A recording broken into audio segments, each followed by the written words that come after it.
করে না, বেতন পাবে।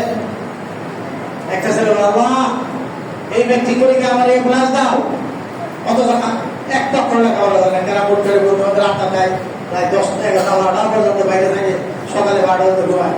ওই দোয়া কি কাজ হবে? কাজ করে দোয়া করতে হবে, তাকওয়াল করা না, কিন্তু কাজ ছাড়া তাকওয়াল অসর। এরকম কথা আমরা যারা বলতেন, তুমি তোমার ঘোড়াটাকে খুঁটির সাথে মজবুত করে বাঁধা, তারপর বাবা তাকওয়াল করা। আপনি একটা গরু ছেড়ে দিলেন, তারপর ওরা আল্লাহ তাকওয়াল করা না, এটা না তাকওয়াল। তাকওয়াল হলো কি গরুটাকে মজবুত করে খুঁটির সাথে বেঁধে রাখেন, তারপরে আপনি আল্লাহর উপর তাকওয়াল করেন। আপনার নামাজ নাই, রোজা নাই, পর্দা নাই, খুশিতে নাই, হারাম নাই, হালাল নাই, সারাক্ষণ মিথ্যা কথা বলবেন আর বলবেন আমি তাকওয়াল, এটার নাম তাকওয়াল না। মোহতারাম উপস্থিতি, আল্লাহ তাবারক ওয়া তাআলার রাসূল জনাবে মুহাম্মদুর রাসূলুল্লাহ সাল্লাল্লাহু আলাইহি ওয়াসাল্লাম বলেন, প্রত্যেকটা মানুষকে কিয়ামতের ময়দানে কি বলেন কি 5টি বিষয়ে জবাবদিহি করতে হবে। জবাবদিহি করতে হয় না? কি সেগুলো? এখানে ফাংশন ওয়ালাকাম আল্লাহর হাবিব জনাবে মুহাম্মদুর রাসূলুল্লাহ সাল্লাল্লাহু আলাইহি ওয়াসাল্লাম বলেন, 5টি বিষয়ের আগে 5টি বিষয়ের প্রতি গুরুত্ব দাও। 1 নাম্বার হলো কি শাবাবাকা ক্বাবলা হারামিন, বার্ধক্য আসার আগে, বৃদ্ধ হওয়ার আগে যৌবনকালকে গুরুত্ব দাও। এটা তো যৌবনকাল বলছেন, আল্লাহর কাছে জবাব দিতে হবে না?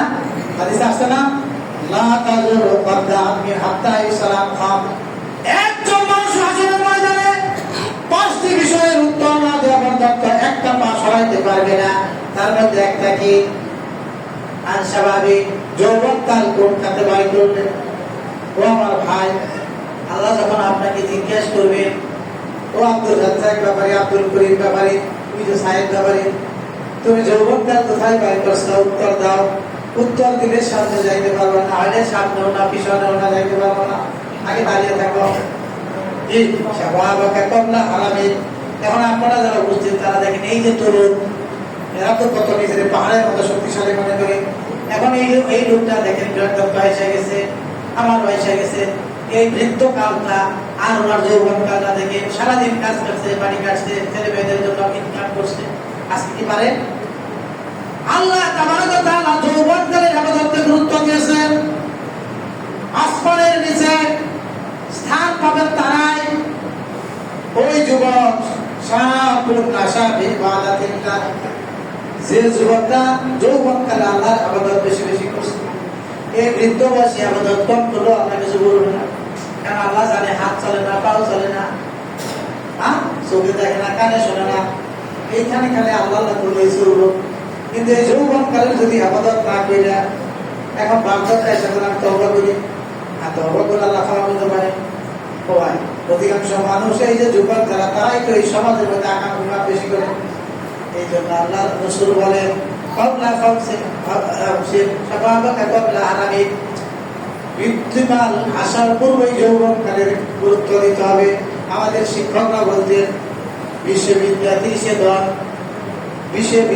সেদন তা না হলে ঠন। যৌবনকালে আপনার জ্ঞান অর্জন শেষ, বয়স যখন 30-এর মধ্যে তার সম্পদ শেষ করতে হবে কাম করে, তারপরে ঠন। কারণ 40-এর পরে গেলে মানুষের কি চোখের কম থাকে, কানে কম শুনে, কোমরে ব্যথা, হাতে ব্যথা, হাতে ব্যথা, আর পারে মানুষ আর ব্যথা কমবো। তাহলে এই যৌবন কালটা আপনারা কি গুরুত্ব দিয়েছেন কিনা? এভাবে আল্লাহ তাআলা আপনাদেরকে আসরের ময়দানে প্রশ্ন করবেন।